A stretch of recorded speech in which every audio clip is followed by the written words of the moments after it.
Bom dia, todo mundo, as pessoas que já assistiram os outros episódios e principalmente aqueles que estão aqui pela primeira vez. Hoje a gente começou um pouquinho mais tarde, né? A gente começou uns 4 minutos depois aí do horário programado, mas acho que a programação vai ser bem atendida aí como a gente fez nos últimos episódios. Bom, hoje a gente vai falar novamente sobre transformação digital na prática. O tema de hoje são os épicos estratégicos, né? Como que a gente consegue fazer aquisição de conhecimento e setar as expectativas desses grandes épicos, né? Que as consultorias de grande renome fazem para as empresas, e como que a gente se conecta nisso para beber da fonte o caminho que deve ser seguido por essas empresas e como que a gente deriva tudo isso para uma transformação digital na prática. Então esse vai ser o nosso assunto de hoje. A gente está recebendo hoje Luiz Rasquilha. Coloquei brevemente aqui uma mini bio, tanto do Rasquilha quanto do Cavallini, né, o Cava. Então, Luiz Rasquilha, Cavallini, sejam muito bem-vindos. Gostaria que vocês se apresentassem aí um pouquinho, começando com o Rasquilha. Bom dia.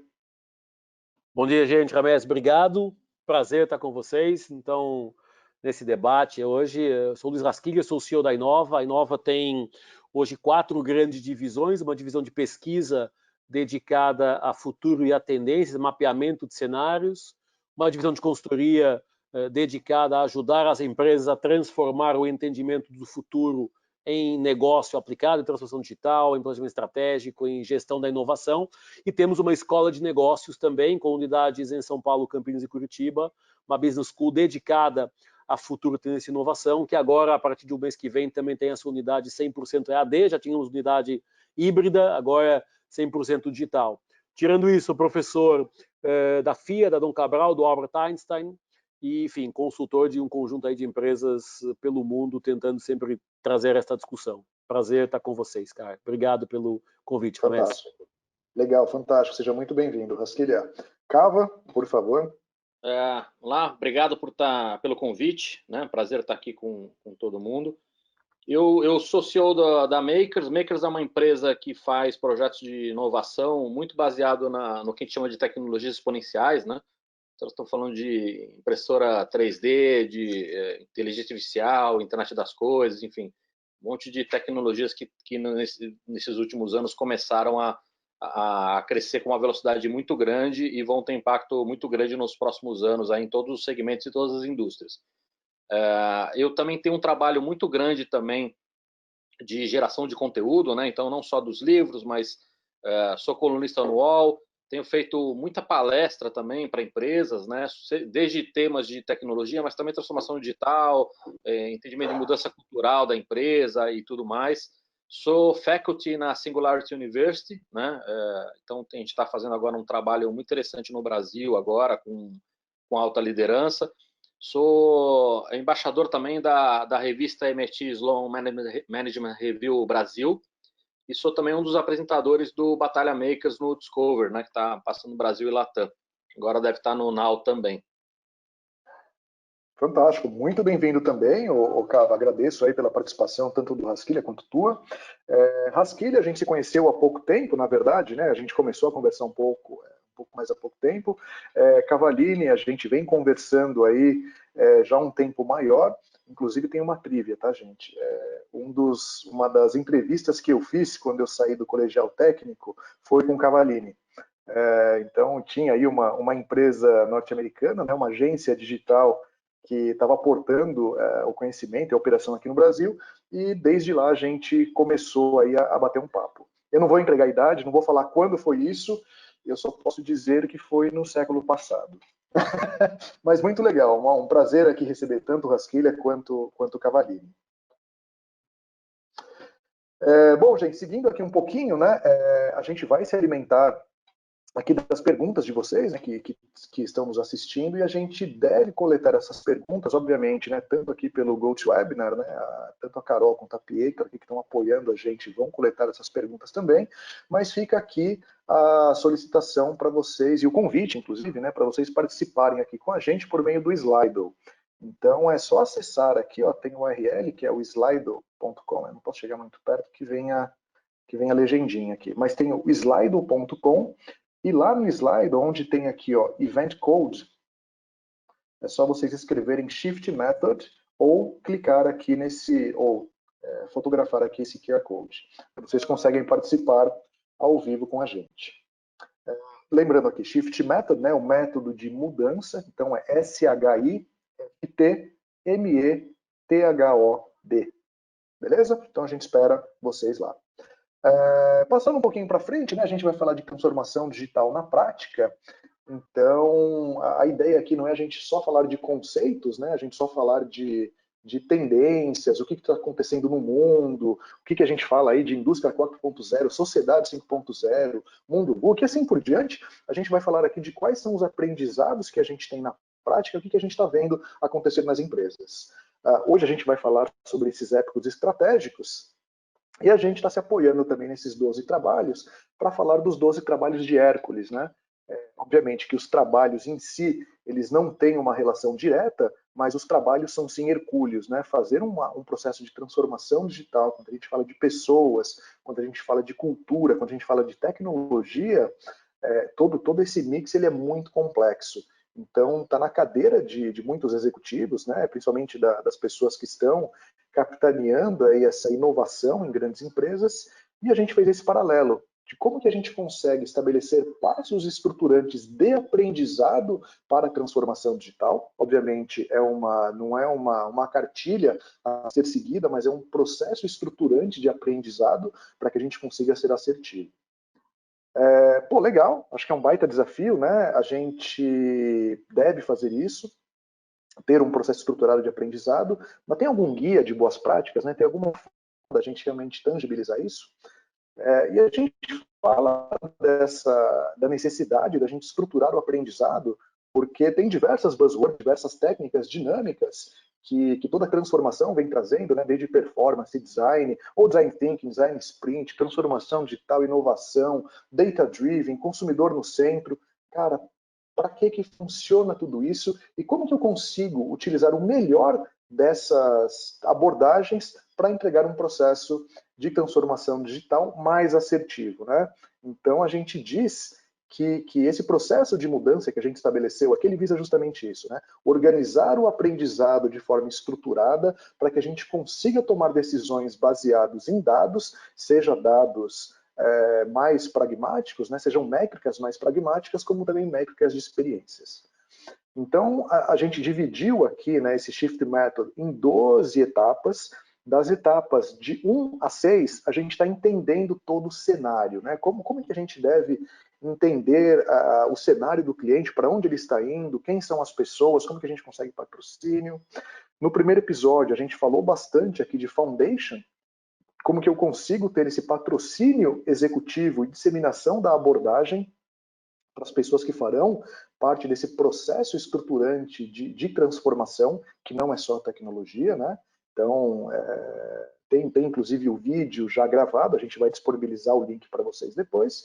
E hoje, a grande ideia é a gente falar desses épicos estratégicos, né? Então, como que a gente se conecta a essas estratégias, a tantos os temas e épicos estratégicos que as grandes empresas conseguem junto às consultorias, consultorias de negócio, né? E a gente está falando tanto da Inova Consult, né, como as grandes, BCG, Bain Company, McKinsey, assim por diante. Como que a gente consegue desdobrar isso para uma ação mais tática e operacional, né? Então, o nosso planejamento estratégico começa com todo esse conhecimento do cenário, para a partir da etapa 7, a gente começar a construir dentro da caixa, né? Não é fora da caixa. Então, quando a gente normalmente fala fora da caixa, significa que eu tenho dinheiro ilimitado, pessoas ilimitadas e tempo ilimitado. E não é isso que a gente tem na prática, né? Na prática, a gente tem tudo limitado. Pouco dinheiro, poucas pessoas e pouco tempo, né? Então, acho que esse aprendizado visa justamente isso.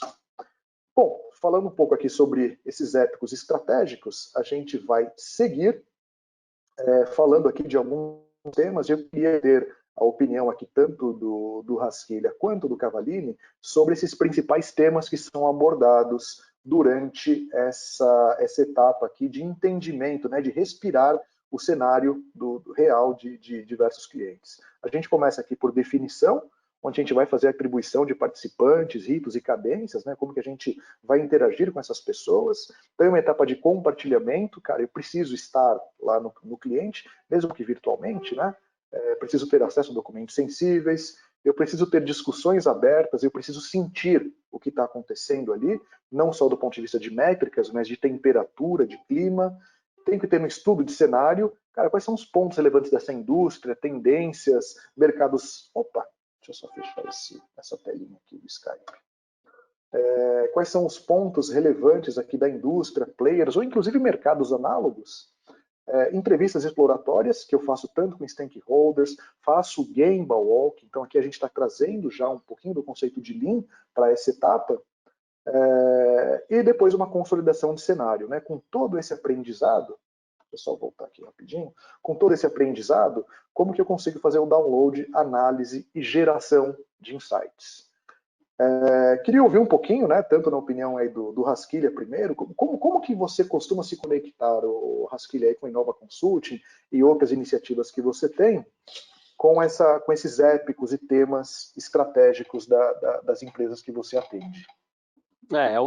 É um baita de um desafio, você colocou o ponto forte aí da conversa, porque nós estamos até tentando dar um passo atrás, nós estamos num momento onde esses temas já entram na agenda dos executivos, já estão nas cadeiras, como você falou, mas ainda com dificuldade em conseguir tangibilizá-los ou conseguir transformá-los, por uma única razão, porque a cultura e o mindset das empresas ainda está muito no século passado, ainda está muito na revolução industrial tradicional, não é? E no mundo mais conectado, no mundo 4.0, como a gente vai escutando todo dia, há uma necessidade de mudar antes de entrar com tecnologias, necessidade que a gente chama de evangelizar as pessoas para a importância do tema. Como é que nós utilizamos, qual é a nossa estratégia? A gente acho que vale, enfim, não é melhor nem é pior, é um pouquinho do nosso inspiring.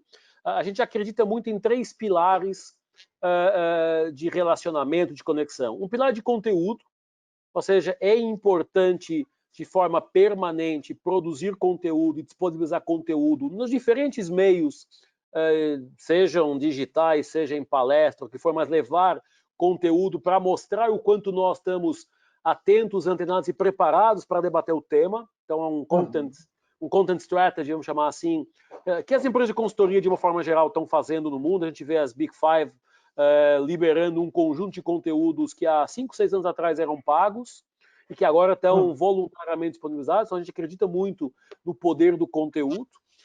Os que eu chamo palcos, o estar em palcos, seja como Cavalinho eu escrevo para o MIT Sloan Review Brasil também, uma vez por mês lá como colunista do blog, é um palco. Quando tive o meu canal, o meu programa na CBN, durante 3 anos foi outro palco. Então a gente chama de palcos, lugares onde a gente possa estar visível com os nossos conteúdos, e tem para nós hoje, com 12 anos de vida já é mais fácil, mas que é um ponto importante, que é quem já é nosso cliente, que experienciou e que viveu as metodologias, os entregáveis, os conteúdos, que é para nós um grande apoio e um endossador. Então, boa parte dos clientes hoje vem por recomendação de alguns que já trabalharam com a gente. Então, a gente fala, temos 3 pilares: pilar conteúdos, pilar palcos e pilar network. Conteúdos, entre aspas, é fácil de fazer, porque depende só de nós.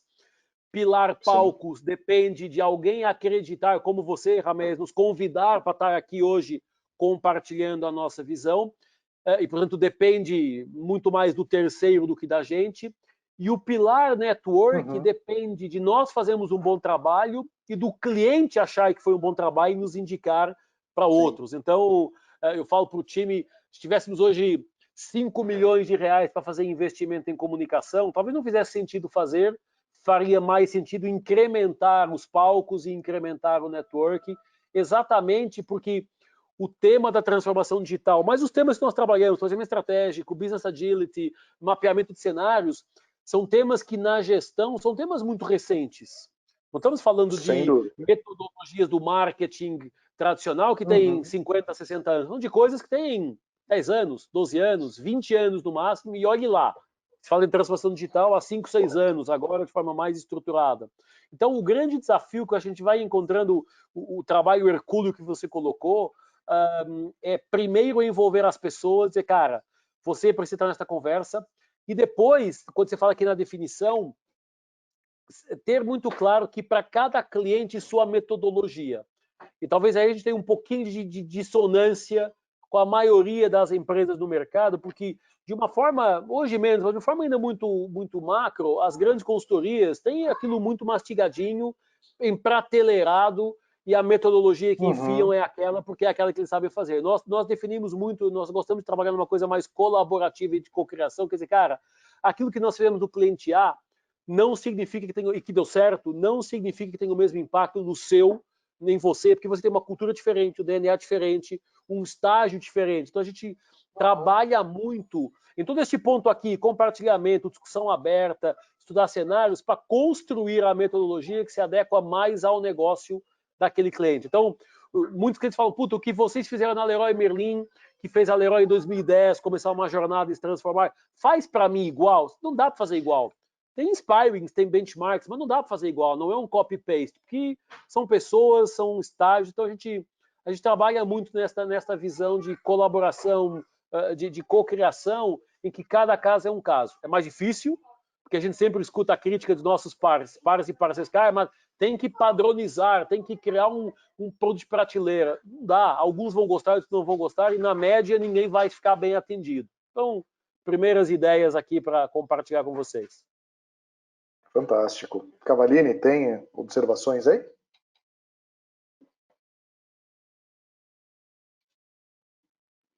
Alô, Cava, tá aí? Alô, agora tá me escutando ou não? Oi. Agora sim, desculpa. agora foi. Não, acho que é muito similar com o que o Rasquilha falou, mas acho que tem uma maneira diferente de mostrar também, que acho que é interessante, vale para ele também, que é assim como ele, eu também tenho esse pilar de treinamento ou de adestramento do mercado, enfim, da maneira como a gente quiser falar, né? Então, seja palestras, cursos, né, geração de conteúdo e tudo mais, mas ao mesmo tempo botar a mão na massa, né? Eu acho que essas duas frentes diferentes são interessantes porque uma retroalimenta a outra. Né? Quando você está gerando conteúdo e está fazendo palestra, isso acaba gerando novos negócios também. Mas é muito importante também você ter a mão na massa, porque senão você acaba se distanciando da realidade. Né? A gente vê aí algumas situações onde alguns palestrantes ou de repente algumas pessoas que geram conteúdo, né, no próprio jornalismo, acabam se distanciando muito da realidade do dia a dia ali. E aí você percebe, às vezes, algumas críticas, algumas coisas, e fala assim, putz, no dia a dia é um pouco mais complicado do que isso, né? É um pouco mais difícil de fazer a coisa virar.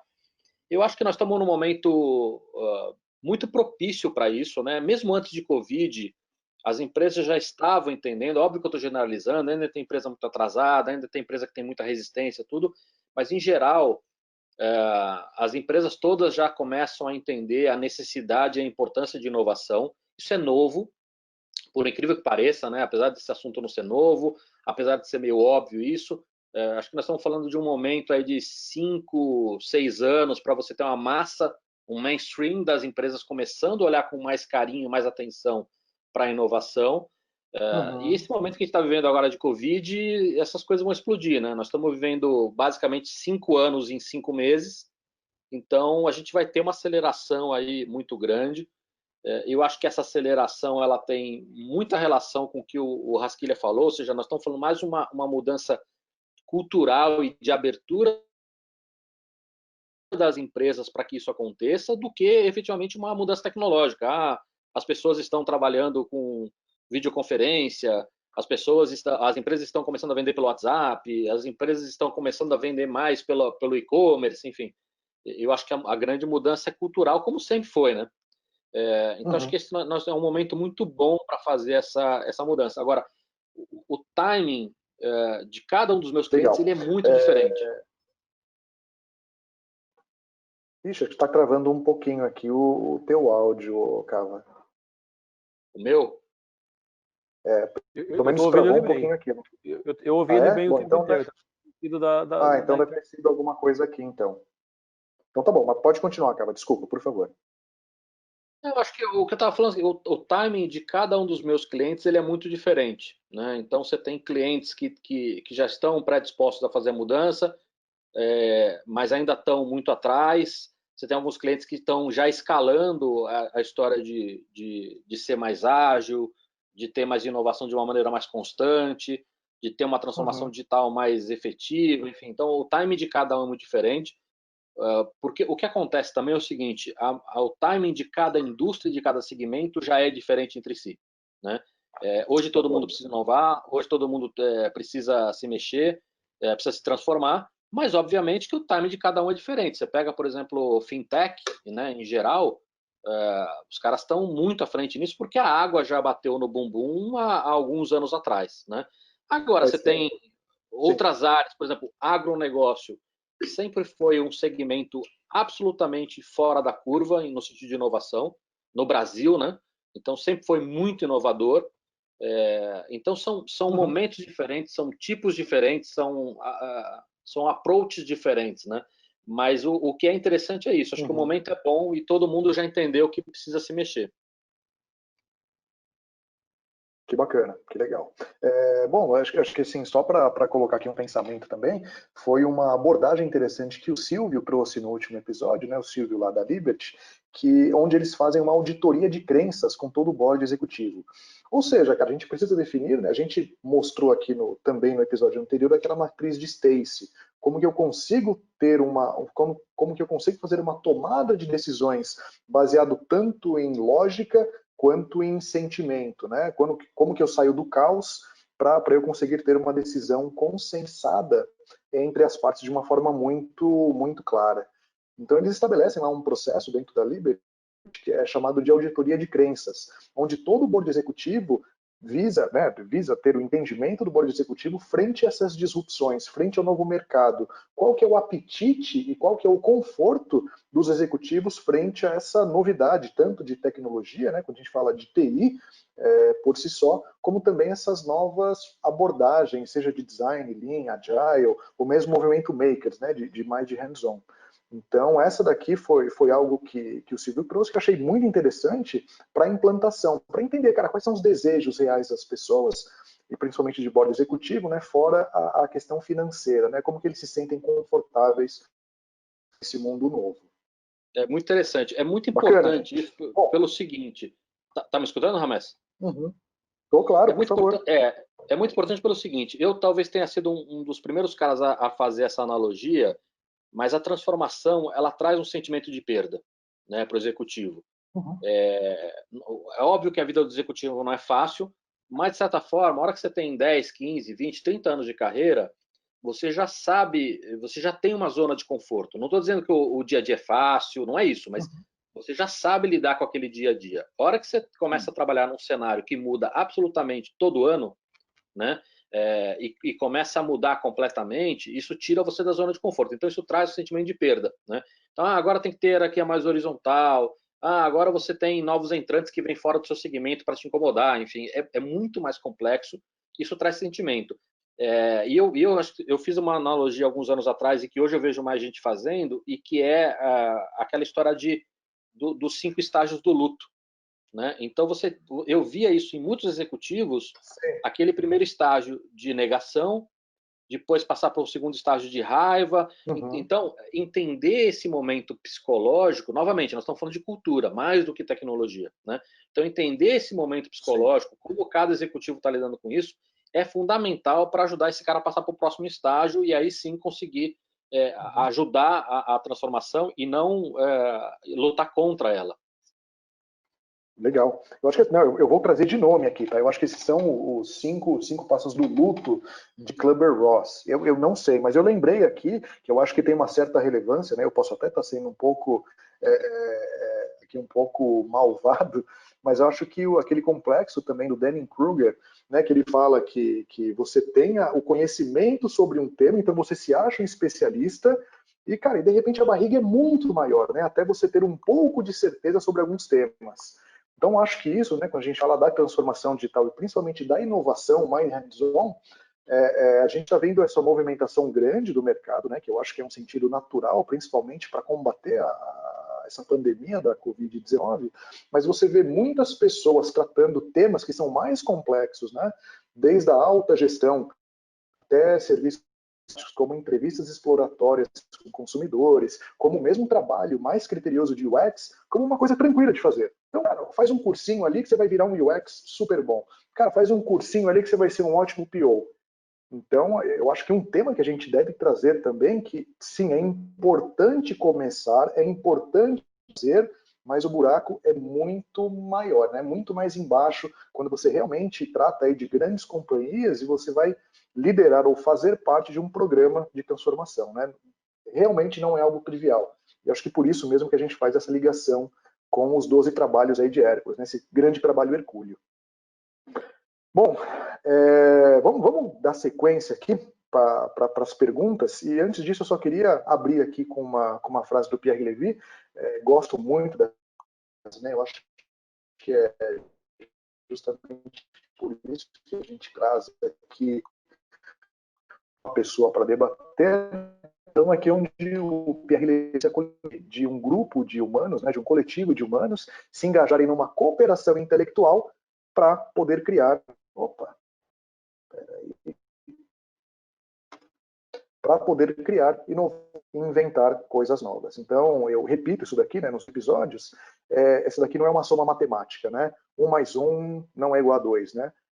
1 mais 1 aqui a gente quer que seja mais do que 3, né? Nós 3 aqui queremos que seja mais do que 3, a soma, né? A gente quer que seja 4, quer que seja 5, a gente quer que tenha mais dessa nossa experiência. Bom, seguindo aqui, acho que uma primeira pergunta, começando aqui pelo Rasquilha. Rasquilha, você acha que é o momento certo para inovar? Né? Como as tecnologias emergentes podem acelerar negócios e gerar mais valor? Para comentar essa pergunta rapidinho, eu queria trazer... Nunca... Cara, Tá me ouvindo, Ramés? Eu só queria trazer esse gráfico aqui como referência. Né? Legal. Tô ouvindo sim. Tô. Beleza, deu uma travadinha aqui, não sei se é a minha internet e tal, mas estou ouvindo agora. Não, tranquilo. Bom, só voltando aqui, né? A gente tem a pergunta aqui, né? É o momento certo para inovar e como as tecnologias emergentes podem acelerar negócios e gerar mais valor. E obviamente que a gente está falando no momento aqui de pandemia. Então a gente traz esse gráfico aqui do Gartner falando sobre essas 4 fases, né? De um grande impacto, né? De crises. E como que a gente pode liderar de forma disruptiva nessas crises, né? Então tem a primeira fase aqui onde você reage e responde, a segunda onde você começa a pensar mais dentro de casa, né, fazer um planejamento para depois conseguir definir quais são as estratégias e acelerar as oportunidades. Então queria trazer só esse gráfico aqui para a gente começar. Perfeito. Pegando um gancho ali do que o Cavallini falou, de que os executivos estão com o sentimento de perda, não é? Eu tenho um cliente que fala, cara, logo na minha vez é que tudo isso acontece. Eu escuto muito isso. Logo quando eu chego aqui, a liderança é que me fala que eu tenho que ser colaborativo. Logo quando eu chego ao topo da companhia, que eu tenho que ser mais... Então, logo na minha vez é que essa confusão acontece toda. Agora eu não posso ter mais sala, né? Eu não posso ter mais sala, agora é todo mundo colaborativo, agora o chefe é mentor, não, tem que ir na frente. Logo na minha vez, eu uso isso quase todo dia. E a pergunta, se agora é o momento para inovar. Esse momento já devia ter sido feito há 5 anos, 6 anos atrás. Agora quem não fez já está atrasado, está vivendo na pele, infelizmente, o atraso que leva, como o Cavallini falou, né? Muita empresa ainda está tentando, tem que ser ensinada para esta conversa. A inovação, ela não é one shot, ela é um processo. Claro que a inovação disruptiva tem um viés, a inovação incremental tem outro viés, mas inovação precisamos ter uma consciência de que ela hoje tem que ser parte da gestão. Inovar todo dia. Não precisamos ser a NASA ou a Apple para ser inovadores. Podemos melhorar todo dia o que estamos fazendo, alinhado com o nosso cliente, alinhado com o contexto. E se agora é ou não o momento para inovar, eu acho que quem não o fizer vai ter dificuldade em sobreviver a este fenômeno Covid que mudou a regra do jogo. Então a gente sempre fala, a gente publicou um estudo que está free no nosso website, está disponível, um estudo que fala que se você não começou a olhar para o futuro, se você não começou a sua transformação digital e se você não começou o mindset de inovação, você já está atrasado, porque alguém já está fazendo isso em plena pandemia. Então, as tecnologias entram aqui com um apoio importante, porque elas têm, ao longo dos anos, melhorado performance, caindo preço. Tudo é everything as a service, tudo é assinado, tudo é cloud, tudo é possível de utilizar. E claro que dependendo da maturidade, dependendo do negócio, mais ou menos tecnologias farão parte da conversa. Uma coisa eu tenho absoluta certeza, não dá hoje para ter a empresa rodando se não tiver um viés muito claro de aporte de tecnologia. Tecnologia não é o fim, ela é o meio para, mas é ela que viabiliza hoje grande parte do que está acontecendo. Eu acho que está todo mundo ainda vivendo o olho do furacão, não é? Essa conversa do Covid, todo mundo ainda react and respond, daquela fase 1, e temos que começar a pensar rapidamente por onde é que a gente começa a direcionar o nosso entendimento para sair da conversa. Eu falo, a analogia que eu uso é, está todo mundo no mesmo barco, na mesma tempestade. Uns estão no camarote, outros estão na casa das máquinas, mas o barco é o mesmo e a tempestade é a mesma. Então é bom que a gente juntos possa começar a redirecionar o entendimento de para onde é que a gente pode ir. Então, sim, é o momento para começar essa conversa. Eu acho legal. que Cavallini? Eu acho importante discutir essa pergunta, porque talvez algumas pessoas achem ela meio boba, mas é o seguinte: nesse momento de crise aguda que a gente está vivendo, vai ser uma tendência natural de muitas empresas de cortar custo e segurar todos os investimentos, né? Isso significa que inovação, historicamente, é o primeiro a ser cortado, tá? Ou não ser iniciado. Eu acho que, óbvio, concordo com o Rasquilha, assim, inovação já devia estar na pauta há 20 anos atrás, né? Eu imagino Rasquilha, vendemos isso já há décadas, também não vou ficar dando datas aqui para a gente não entregar a idade, mas acho que tem dois motivos pelo qual é importante a gente falar que esse é o momento certo. O primeiro é que já era necessário, como o Rasquilha falou, e Covid está acelerando isso ainda mais, né? Como eu falei, 5 anos em 5 meses. Isso não é uma frase bonitinha, não é uma força de expressão, realmente está acontecendo. Mas tem um segundo ponto que eu comentei na minha abertura. As pessoas estão mais abertas a essa mudança neste momento. Muita empresa, eu tenho escutado de clientes meus, inclusive de outras empresas que não são meus clientes, falando assim, olha, a gente não imaginava que era possível fazer o que a gente está fazendo agora. Eu não acreditaria que a minha empresa conseguiria botar no ar em 2 meses um negócio que aqui demoraria 2 anos no processo normal. Eu não acreditaria que o meu sócio iria falar isso que ele está falando agora, que ele está repensando o trabalho remoto. Eu não acreditaria. Então, as pessoas, como foram obrigadas a mudar, se quebrou muito preconceito e preconceito. Então, acho que é o momento certo, não só porque é necessário e mandatório inovar, mas porque a gente tem uma oportunidade agora de que as empresas e as pessoas estão mais abertas a isso, né? Isso dito, olhando para o gráfico que você mostrou, acho que tem alguns alertas. O primeiro é o seguinte: lembrar que a gente está vivendo um momento de alta volatilidade. Então, quando olhar para esse gráfico, ele é correto, mas assim, tomar cuidado para não entender que você vai planejar as coisas de longuíssimo prazo, né?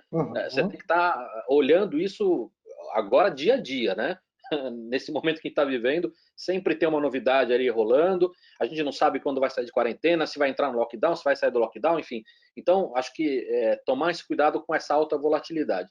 Ao mesmo tempo, pode parecer contraditório, mas não é, entender que as empresas precisam de um plano de curto, de médio e de longo prazo, ao mesmo tempo. A gente tem inovações incrementais, né, de como é que eu melhoro o meu dia a dia e tudo mais, mas como a gente vive nessas últimas décadas e vamos viver nas próximas momentos de alta ruptura causados por tecnologias de ruptura, tecnologias exponenciais, também é importante que a empresa olhe para essas rupturas, para essas tecnologias, e entender o que aquilo pode ser uma ruptura para o modelo de negócio dela. Então, tem que estar com aquela história do um olho no gato, um olho no peixe, tá? Então, acho que são esses dois alertas que eu queria colocar. Que legal. Tem até aprendizados, né? Eu fiz uma pergunta parecida aqui nesse último episódio e tanto os participantes, né, Silvio da Liberty Seguros e o Alexandre Puccini da Sul América, disseram que em alguns momentos, nesse período de pandemia, nesse período de crise, que essas 4 fases aconteceram no mesmo dia para assuntos diferentes, né? Então, essa volatilidade, ela realmente provoca isso, né? Muitas vezes não é um processo cadenciado, não é um processo onde eu tenho um planejamento muito grande, então, olha, a fase 4 eu vou olhar só daqui 2 meses. Cara, tem assuntos tão latentes, tem assuntos tão necessários, que ele passa da fase 1, né, ele percorre fase 1, 2, 3 e 4, no mesmo momento, em 30 minutos, com pessoas que realmente decidem sobre aquele tema, porque o tempo demanda. Então, acho que é nesse sentido aqui também que as empresas estão respondendo, né? É necessário, sim, que haja um planejamento mais estruturante, né, para os próximos meses e também atender ao calor do momento e de forma assertiva, né, de forma que você consiga aprender com aquilo que está sendo feito. Muito bacana. Bom, Ramés, seguindo posso aqui, colocar um exemplo?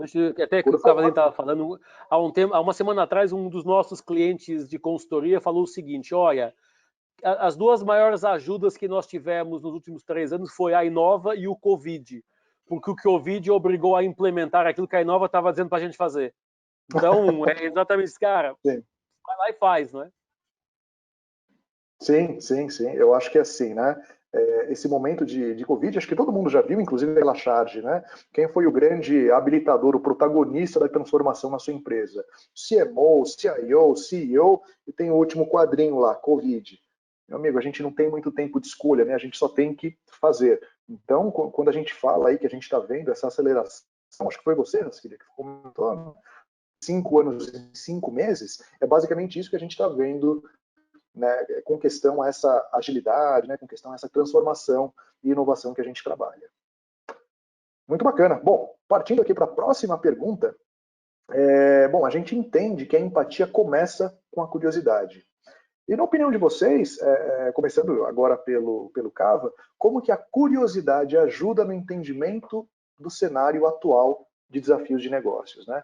Então, eu acho que retornando um pouco aí às falas do Rasquilha, cara, a gente não tem um book específico, né? A gente não tem aquela cartilha do one size fits all. Cara, segue aqui esse processo que vai dar tudo certo. A gente sabe aqui que a gente tem que viver ali, né? Calçar o sapato, respirar o mesmo ar, não nesse momento, né? Acho que não é uma analogia tão boa, mas a gente tem que estar ali, entendendo realmente quais são as dores do cliente, né? Do consumidor. Como que você enxerga essa questão aí de entendimento, Cavalieri, nas suas iniciativas do dia a dia? Eu acho que talvez a gente tem que dar alguns passos para trás, tá? Ainda é muito difícil explicar para algumas empresas e para alguns segmentos a importância de empatia. Uhum. A gente vê isso, né? Muitas empresas adotaram o design thinking, né? Antes de agile. Agora com agile também, você tem uma história muito forte de foco no cliente. Então, você começa a ter isso sendo falado nas empresas. Mas isso é mais novo ainda no vocabulário ou na importância das reuniões das empresas do que inovação, né? Então, acho que essa é uma primeira dificuldade. E antes até da gente falar sobre curiosidade, eu acho que tem a ver com o que a gente já falou até aqui agora. Assim, acho que talvez as empresas precisam trabalhar ainda a história de estar aberto para escutar, estar aberto para a mudança, estar aberto para o Uhum. novo. Essa mudança ela é muito dura, né, do ponto de vista cultural, do ponto de vista pessoal. E quando a gente fala de empresas bem-sucedidas, eu tenho clientes hoje e nos últimos anos tive clientes em momentos muito diferentes de vida. Tive clientes que estavam numa situação muito complicada, seja financeira ou do ponto de vista estratégico, e eu tive clientes que estavam muito bem, tanto em situação financeira quanto acelerando e me chamaram porque queriam acelerar ainda mais rápido. Mas o que acontece é o seguinte, a gente percebe, isso não vem de mim, tem um cara da Kellogg School, que acho que é Mohanbir Sani o nome dele, é um indiano. E esse Uhum. é um guru muito famoso de gerenciamento, e ele diz o seguinte, que toda empresa bem-sucedida tem 2 síndromes, que é a síndrome de não foi inventado aqui e nós sabemos tudo. Porque as empresas bem-sucedidas, elas têm esse sentimento, pô, eu estou fazendo certo. Se eu estou fazendo tivesse errado, eu não estaria onde eu estou agora. Líder de mercado, com alta lucratividade, né? Então, assim, eu não vou chamar de arrogância, porque arrogância é um pejorativo, não é uma arrogância, mas esse sentimento de que eu estou certo e de que aqui tem as pessoas mais inteligentes e de que aqui nós sabemos tudo, se não foi inventado aqui não é tão bom, é muito difícil de se quebrar em algumas empresas bem-sucedidas, né? E a hora que você começa a falar, por exemplo, de colaboração, né, de trabalhar né, hoje a colaboração ela é muito plural, né, de como trabalhar Sim. com outras empresas, seja com startups ou com outros parceiros e tudo mais, essas travas, né, de saber escutar, de estar aberto à mudança, de estar aberto ao novo, ele é mais complicado do que a curiosidade em si. Eu vou dizer, a curiosidade eu sinto em muitos profissionais. Muitos têm essa curiosidade, muitos têm os desejos de aprender coisas, de estar sempre aprendendo, mas a hora que a gente fala de uma mudança mais radical é complicado ainda. Entendi. Rasquilha, como que vocês costumam tratar aí na Nova Consult, né, e nas suas outras iniciativas, essa questão da empatia, da curiosidade, né? Como que a gente consegue exercitar isso com os clientes? A empatia é uma das competências comportamentais que nós temos no nosso mapeamento. A gente usa um modelo há muitos anos de mapeamento de competências, basicamente cruza competência técnica, o dominar da função, da profissão, das ferramentas, do que for, com competência comportamental para dar a competência de gestão. Ou seja, se você sabe muito do tema, mas não tem as competências comportamentais claras, a gestão, o resultado não é tão bom. E a gente vê, muito alinhado com a Cavarini, a curiosidade está aí, a galera sim está curiosa, tá muitas vezes até entusiasmada, mas muitas vezes a cultura da empresa, a cultura vigente da empresa não permite viagens muito criativas, porque é o que o Cavalinho falou, né? Se deu certo eu cheguei até aqui, para que mudar, não é? Por que mudar? A gente usa uma frase de um dos nossos professores, que ele diz, é a quarta lei de Newton. A quarta lei de Newton diz o seguinte: um corpo em repouso continua em repouso se a cama estiver quentinha. Então, nos mercados, nos negócios que dão certo, a gente já tem brinco que é o princípio da estabilidade regular. Cara, que legal a curiosidade e tal, mas se você deu certo até agora, não são 2, 3 meses de confinamento que vão mudar a nossa realidade. Esse é o primeiro perigo, é que a gente acha que daqui a 2, 3 meses vai voltar ao que era dezembro de 2019. Não vai. Mudou o comportamento, mudou o mercado, mudou tudo, e a gente precisa ter um pouquinho mais de humildade em primeiro lugar para entender que não sabemos tudo e que precisamos, apesar de muito sucesso que tivemos. Eu comecei a minha carreira em banco há muitos anos atrás, não vou entregar a idade, mas a primeira frase que eu escutei no meu chefe no banco foi: lembre sempre de uma coisa, rentabilidade passada não garante rentabilidade futura. Isso era válido nos bancos, eu digo que é válido hoje em todos os negócios. O que nos trouxe até aqui não nos garante que a gente chegue até lá ao futuro. Então, também muito alinhado com o que o Cavalinho falou, a empatia, a curiosidade está presente, mas ainda a empatia tem levado um pouquinho de tempo, porque se colocar nos sapatos do outro, seja o outro cliente, seja o outro fornecedor, seja o outro parceiro, seja o outro colega do compliance, que os caras do compliance são chatos, que nunca deixam fazer nada, ainda é uma jornada de aprendizado, porque nós fomos formatados para uma execução definida. Nós fomos formatados como seres humanos e profissionais para fazer aquela função, porque me disseram que se eu fizer daquele jeito e assim vai entregar resultado e vai dar certo, eu vou subir na minha carreira. Então, esta necessidade de resiliência por um lado e flexibilizar por outro, talvez seja um desafio comportamental. Por isso que a gente aposta tanto e discute tanto a importância da análise de competências, porque eu falo, por exemplo, transformação digital é mais transformação do que digital. As tecnologias estão aí. Comprar a tecnologia é uma questão de recurso e botar a tecnologia para rodar. Agora, será que a pessoa se preparou, se conscientizou e verdadeiramente interiorizou que o mundo é outro? Isso também tem muito que ver com a questão comportamental. Esse eu acho que é o maior desafio que estamos enfrentando, a mudança cultural das empresas e a mudança de hábito, de mindset das pessoas. Porque o resto, tirando a expressão, enfim, não sendo simplista, é mais fácil. Botar software, botar tecnologia, fazer workshop, isso é operação. Agora, quanto a cabeça das pessoas, vem a reboque, quanto a cabeça das pessoas está preparada e está alinhada para isso? Hoje eu acho que mais, porque a jornada de transformação começou lá em 2016 em Davos, com a quarta revolução industrial e com toda essa preocupação, mas ganhou um acelerador, um boost, um turbo agora com o Covid, que não para mais, acredito eu. E eu acho que aí tem muitas oportunidades para todo mundo. Correto, legal. Tem um tema, tanto Rasquilha quanto Cava, a gente trata bastante na Tivit, né? A gente vem falando bastante, tanto internamente quanto dos nossos clientes. É aquela máxima de que métricas moldam comportamentos. Então, justamente nesse momento, né, que a gente não está falando de empresas necessariamente que nasceram no mundo digital, né? A gente está, inclusive, falando de empresas centenárias que querem ir para o mundo mais orgânico, né? As empresas que funcionam como máquinas querem funcionar como organismos, né? Tem lá a alta liderança dando norte, autorizando as pessoas a terem autonomia.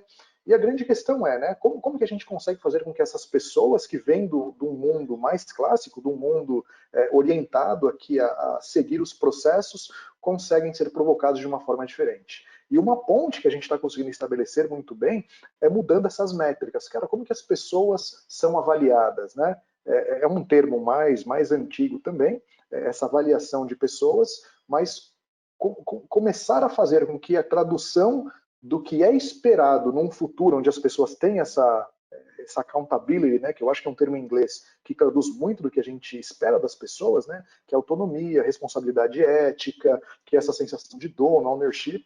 Na minha visão, essa accountability, ela realmente une diversas dessas características. Então, uma forma da gente começar a promover essa transição, né, do mundo mais clássico para o mundo novo é mudando a forma como as pessoas são avaliadas, né, sabendo que elas vêm se comportando assim há muito tempo. Então, essa é uma forma que a gente procura trabalhar também, cara. Legal, olha, você vai fazer determinadas funções, o que é esperado de você, né, de uma forma muito transparente, ajuda as pessoas, aquelas que se motivam a mais com a transformação, com a inovação, se conectarem com um propósito. Bom, Ramés, deixa eu só pegar essa tua colocação das empresas transformadas de máquinas para organismos, que a gente usa esse slide originalmente da McKinsey. Exato. A gente também usa. Muito bom, aliás. E a BCG publicou um outro sobre... É muito bom, é muito bom. E a BCG publicou um outro sobre empresas do futuro, com a questão do dinamismo e tal. E, cara, é exatamente esse o ponto. É uma jornada hercúlea, como você falou. Porque do papel é lindo. Agora, quando você começa a entrar na empresa e a dizer que vai desmontar a estrutura de como ela está pensada, aí começam as resistências. Mas eu sempre fiz desse jeito. Foi assim que funcionou, o que eu chamo de modelos mentais. Então, o desafio dos próximos anos, o teu, o meu, do Cavalini, de pessoas como a gente que está aqui nessa discussão, de tentar ajudar, tentar evangelizar, a palavra pode ser esta, os mercados, é um desafio grande, porque não é um desafio técnico, é um desafio cultural e comportamental. Exato. Mas eu adicionaria aí uma frase do Sinclair aí, que ficou muito famosa também, que é aquela frase que diz que é muito difícil você fazer um homem entender algo quando ele é pago para não entender essa mesma coisa. Então, acho que quando você falou de métricas, mas as métricas precisam estar aliadas também ao bônus, né? Se você não muda o bônus, é só discurso. Não adianta você falar que todo mundo tem que fazer, mudar, inovar e transformar, quando o bônus do cara continua sendo para fazer exatamente a mesma coisa que era feito da forma que era feito há 20 anos. Correto.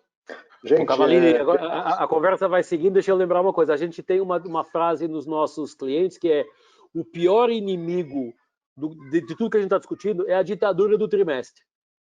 Porque, cara, é aquilo. Estou aqui para cumprir aquele objetivo e, daqui a 3 anos eu não estou aqui mais, deixa eu resolver a minha vidinha. E isso está falando ao time do top management, porque cada vez mais os CEOs estão ficando menos tempo nas funções. Sim.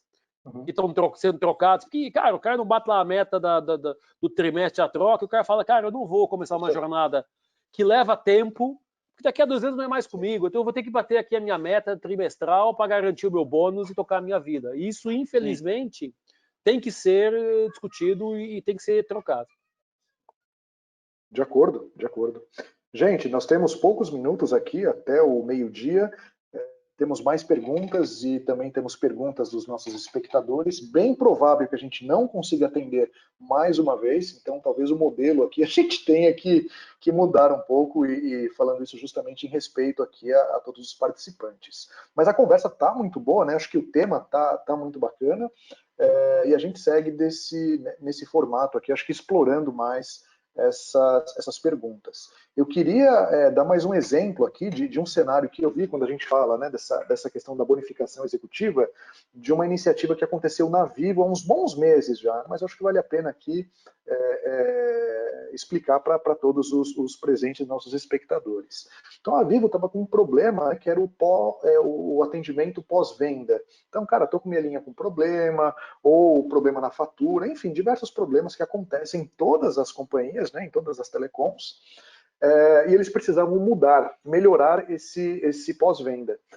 Bom, chegou-se a uma conclusão que eu acho que foi lindo, né? Eu acho que as pessoas ali que foram protagonistas desse processo tiveram um sucesso extraordinário. Então, assim, o bônus, um percentual do bônus executivo é atrelado à nota de NPS do pós-venda.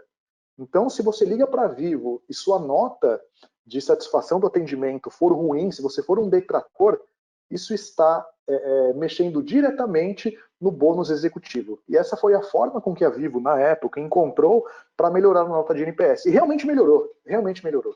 Então, acho que é um exemplo prático aí, né, de como que essas transformações podem acontecer e como elas são implantadas. Aposto que foi um caminho muito difícil a ser percorrido, mas acho que esse é um exemplo aí de como que a gente pode realmente melhorar os serviços mudando em chaves aí mais críticas dentro de uma companhia.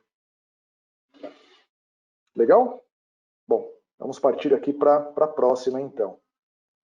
Eu acho que faz sentido, Rasquilha, queria até que você pudesse emendar aqui, quando a gente fala do MVC.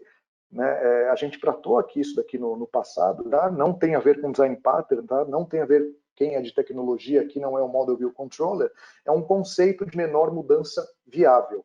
Como que a gente pode provocar mudanças no sentido de conseguirmos engajar as pessoas que têm mais aptidão a uma inovação, uma transformação, e quais áreas de negócio também têm essa aptidão, né? Então, eu queria começar perguntando aqui se esse termo de MVC faz sentido para garantir a liderança pelo exemplo e engajamento das demais estruturas da companhia. Ou seja, eu fiz aqui e deu certo. Isso funciona para eu liderar pelo exemplo, para outras estruturas se contaminarem com esse objetivo? O que você acha? Olha, eu tenho falado que a transformação se faz passito a passito. Não adianta fazer grandes tsunamis, porque eles não têm como ganhar, não ganham, não tem vitória assegurada. Então, o passito a passito, cara, faz um pequeno projeto, faz um lab, faz um teste, vai ganhando confiança, vai ganhando ajuste e vai ganhando até o benefício da dúvida do board. Porque quando você trabalha a inovação e traz a inovação para a conversa, de uma forma geral, há uma resistência do top management. Cara, mas tá dando certo, funcionou até agora. Lá vem os caras da inovação querendo inventar novas metodologias. Então a gente fala, cara, e quando se fala então em inovação disruptiva, incrementar um pouquinho mesmo, a disruptiva, ela não tem como dar certo sendo feita dentro das empresas. Você tem que criar uma unidade lateral, uma coisa ali ao lado, para começar a testar, até para tirar a pressão dos ombros dos colaboradores que estão trabalhando isso, a pressão de, cara, você não pode falhar, faz parte o erro, o falhanço faz parte do jogo, portanto, deixa eu dar a eles ambientes controlados, que se der errado, ninguém morre, não cortamos cabeças, para começar a testar a mudança. E à medida que ela vai acontecendo, você vai incorporando ela no dia a dia da empresa, você vai incorporando ela na cultura, você vai mudando a cultura quase que de forma tranquila e quase inconsciente. Então, esse para nós é claramente o que faz sentido. Passito a passito, até para não assustar todo mundo e não gerar um anticorpo na companhia, então é melhor fazer pequenos projetos. Quem é que lidera normalmente isso? Muitas vezes o RH tem top management, sem dúvida, tem que ter o compromisso do topo, mas muitas vezes RH, área de TI, transformação digital, área de estratégia, tudo isso está hoje no nosso dia a dia de interlocução. Mas se não tiver o compromisso do topo, não vai dar certo. Porque se o top management, entendemos aqui C-level, administração, diretoria, conselho, se não tiver o compromisso do topo, é difícil rodar. É difícil rodar. Fantástico. Cavallini? Eu adicionaria duas coisas só, que é o seguinte. Precisa lembrar que em grandes companhias, acho que diferente do tamanho da empresa, tá? Pequenas empresas e médias são um pouco diferentes, mas em grandes companhias, o prazo normal ele é muito extenso. Um projeto natural dura 18 meses, às vezes até mais, dependendo do projeto. E aí o que acontece? Na mudança constante que a gente vive hoje, às vezes você entrega um projeto desse, o cenário já mudou completamente. Então, não é só uma questão, além dos pontos que o Rasquilha comentou, você também tem essa questão de que hoje você precisa realmente prototipar mais, precisa ter mais agilidade, ter a melhoria constante, enfim, toda aquela história da cultura ágil que a gente sabe. Isso é uma coisa. A segunda coisa que o Rasquilha comentou também, que geralmente você tem um sponsor na empresa, né? Mas se você não começar a mostrar pequenos resultados ou resultados, vai ser muito difícil você conseguir novos adeptos, né? Novos sponsors, Então acho que assim é fundamental isso. Primeiro porque não dá mais para você fazer um negócio e implementar a cada 2 anos, porque o cenário já mudou completamente. E o segundo porque se você não começa a entregar resultado dentro de uma grande companhia, assim, com cortes constantes e frequentes, você não vai conseguir crescer ou levar isso para frente. Fantástico. Eu acho que concordo também, eu acho que faz sentido, né? Eu acho que como o Rasquilha comentou, dessas instituições, eu costumo chamar de instituições marginais. Obviamente, não está falando de bandidagem aqui, né? Mas marginal a companhia. E eu acho que essa conotação de marginal realmente serve para dar um senso assim de autonomia, de talvez até de pirataria para isso que está acontecendo, né? Então, assim, são movimentações diferentes. Houve provocação também no episódio anterior do Silvio, lá da Liberty, falando que, cara, eu não acredito muito no termo MVC, né? O que eu acredito e sinto falta no mercado é coragem. São pessoas que vão fazer independente de onde a dor está. Então, cara, se a gente tem que resolver, se nós nos comprometemos com algo pequeno, a gente vai fazer. Se o que resolve aquilo é algo maior, a gente também vai fazer. Então, acho que são momentos diferentes, né? Eu acho que vai muito também, como vocês dois comentaram, com relação ao momento e cultura de cada empresa, mas acho que a coragem também, né? Principalmente quando a gente tem esse suporte executivo, né, do top management, ajuda bastante a gente conseguir percorrer esses caminhos aí de inovação, né? Seja incremental, seja disruptiva e assim por diante. Claro. Desculpa, mas óbvio que quando o cara ele é o próprio cliente, ele pode criticar a si mesmo. Eu teria muito cuidado em usar a palavra coragem. Eu entendo o que ele quer dizer, né, e concordo com o que ele quer dizer, né, mas eu tomaria muito cuidado, porque quando a gente coloca o executivo como culpado pela não mudança, eu acho que, de certa forma, é uma miopia, porque a estrutura e o ecossistema não é feito para inovar, pelo contrário, é feito para não inovar. Correto. Então, a gente precisa tomar cuidado, porque muitas vezes eu falo isso pelos meus clientes, mas eu percebo que eles querem mudar. Né? Assim, o cara que está me contratando, o cara que está contratando Rasquilha, esse cara quer mudar. Mas ele enfrenta, não só dentro da empresa, óbvio que você tem gente ali que não tem coragem, que não quer mudar, óbvio que você tem isso em todas as empresas, mas mesmo quando você encontra uma empresa que quer mudar, que quer fazer a mudança, o ecossistema como um todo impede isso. Isso vale, inclusive, para o cargo mais alto, que é o CEO. Esse cara também responde para um board, esse cara também responde para o mercado financeiro, né? Como o Rasquilha falou, esse cara ele sabe que a média de permanência no cargo é pouco tempo, então é mais complexo, a gente precisa tomar muito cuidado, porque as palavras às vezes podem ser mal compreendidas, tá? Então eu entendo o que ele falou, mas eu não usaria falta de coragem, porque eu acho que não é o caso. Legal. Bacana. Eu acho que são visões diferentes, né? Eu acho que é muito mais confortável essa provocação para quem está dentro de casa, né? Para quem está vivendo isso. E acho que sim, né? A gente que está aqui apoiando, né, esse caminho de inovação, de mudança, nós temos que ser um pouco mais tolerantes aí e justamente saber passar a mensagem de uma forma correta. Eu acho que tem aí sua razão, sim. Gente, passamos aqui um pouquinho do tempo, né? 12:02, acho que não vai dar tempo para a gente abrir aqui as perguntas, mas eu gostaria de fazer um breve fechamento aqui com vocês com a próxima pergunta. Ela é um clássico, na verdade, né? Aqui a gente está falando daquela máxima de, cara, já coloquei puff colorido na empresa, tá todo mundo trabalhando com Scrum, tem Kanban, o pessoal tá vindo de bermuda, tem cerveja na sexta-feira. O que deu errado? Porque assim, eu não mudei, eu não estou diferente, eu não estou gerando mais valor. Né? Na opinião de vocês, assim, ó, começando agora, aproveitando até o Cava, o que está errado nisso, Cava? Se você vê também como errado, né? Qual que é a tua leitura?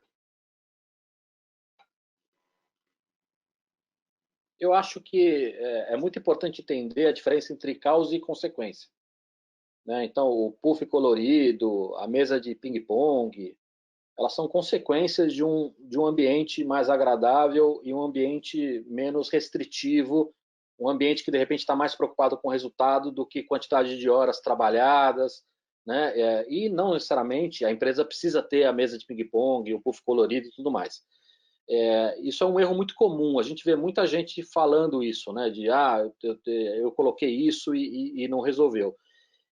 Quando a gente fala de cultura de startup, né, que acaba sendo a expressão para descrever o que essas empresas estão buscando, é muito mais importante de falar de colaboração, de prototipagem, de hierarquias não horizontais, de executar rápido, né, de mudar rápido, foco no cliente, foco em resultado, né, e não em horas, como eu falei. A gente está vendo agora todo mundo trabalhando em casa, não dá mais para você segurar o cara. Como é que eu faço o cara bater o ponto e tantas horas, enfim.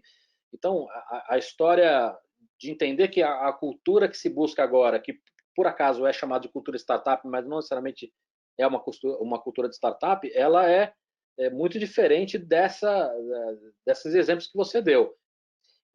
Isso é muito complicado em algumas empresas, porque muitas vezes o discurso e a prática eles são conflitantes, né? Então a gente fala, por exemplo, foco em cliente. É muito comum que muitas empresas tenham isso no discurso, mas na prática é diferente. Então, como você faz para que todo mundo entenda isso? Acaba sendo mais complicado. Você tem um cara ali na ponta e que você tem um discurso para fora e para dentro de foco no cliente, mas às vezes você tem uma parte relevante da sua receita que é incompatível com esse discurso. Então, é complicado isso, mas o principal da tua pergunta é essa, entender que isso é consequência e não causa da mudança. Fantástico. Asquilha, sua opinião? Olha, você pergunta o que deu errado. Quando o contexto é esse, eu falo, deu tudo errado, porque está tudo errado desde o início. É o que o Cavalinho falou, a gente usa na Inova uma metodologia de cultura de inovação em 8 variáveis. Então, nós dizemos, uma empresa é inovadora quando cumpre as 8 variáveis. O puff colorido é uma delas, é o ambiente que permite um pouquinho mais de liberdade de pensamento. Mas não adianta colocar o puff colorido, a máquina de cerveja e o pimbolim, se tudo o resto que está para trás, em termos de pensamento, de forma de atuar, de cobrança, de autenticidade, de olhar para o futuro, não está fazendo. Então, é muito aquela coisa, eu vou dar um... Eu chamo, quando essas coisas acontecem, eu falo, alguém está querendo mostrar para o board que está fazendo alguma coisa. Porque dizer, já temos um puff colorido, já fizemos um hackathon, já tivemos não sei o quê, mas daqui não liga, não consegue ter uma liga para dizer, cara, nós estamos mudando a empresa. Então, a gente sempre fala para os nossos clientes, cara, o puff colorido é importante? Mas não é o primeiro ponto. Acho que o primeiro ponto é, você tem a consciência, a convicção e o mindset de que pode e precisa mudar? Você está olhando para o futuro para ver quais são os cenários que estão acontecendo? O teu time está engajado? Você alocou recursos? Você tem uma framework de trabalho definida de ideação e output? Quando tudo isso começa a fazer, a tua liderança está comprometida com o tema, aí beleza, aí bota lá o puff. Eu tenho um cliente nosso, consultoria, que é uma das grandes, uma Big Five, que fez uma sala, um lugar com o puff, bem descolado e tal, ninguém entra lá. Aí o CEO me dizia, cara, eu passei a trabalhar lá, e você fala, sabe por quê? Cara, porque a galera não, acha que aquilo é para quando faz break, não é para trabalhar ali, porque a cultura, você tem que trabalhar a cultura. Você, gente, agora a gente pode trabalhar também ali. Não virou a zona completa, mas também pode trabalhar ali. Então ele, uma vez por semana, passa um período ali, faz reuniões ali para começar a acostumar as pessoas a se despirem um pouquinho daquelas regras e consultoria Big Five, bem engessadinho num monte de coisas, e o cara diz, cara, a gente começou pelo telhado. Às vezes eu falo, cara, vocês começaram por fazer uma embalagem muito bonita, muito futurista, mas o produto lá dentro é o mesmo do século XVIII.